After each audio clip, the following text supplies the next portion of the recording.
பிள்ளை இல்லைன்னு சொல்லி ஹாஸ்பிட்டல்ல வச்சு பிள்ளைய மாத்திட்டாங்க. ஹாஸ்பிட்டல்ல வச்சு பிள்ளைய மாத்திட்டாங்க. அந்த பிள்ளைக்கு இவர் வாப்பா இல்ல, பிள்ளைய மாத்தி எடுக்கிறாங்க. பொம்பளை புள்ள தேவை என்று சொல்லி கண்ணியமானவர்களே 18 வயசாகிட்டது, உள்ள கல்யாணம் முடிக்கிற நிலைமை வந்துட்டது. கண்ணியமானவர்களே, இந்த பிள்ளைக்கு யார் வழியாக வாரது?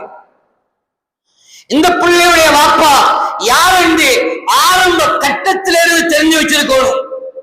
அப்படி இல்லை, இது மாற்று மதத்தை சேர்ந்த பிள்ளையாக இருக்கும் என்றால் இந்த இடத்துல காலியார் வழியாக வர வேண்டும்.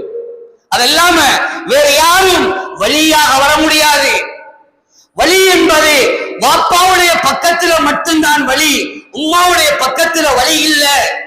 மாமாமார் சாச்சாமார், அதாவது உம்மாவை 2வது தரம் கல்யாணம் முடியக்கூடிய சாச்சாமார் இருக்கிறாங்களே, இவங்க வழி சொல்ல போறது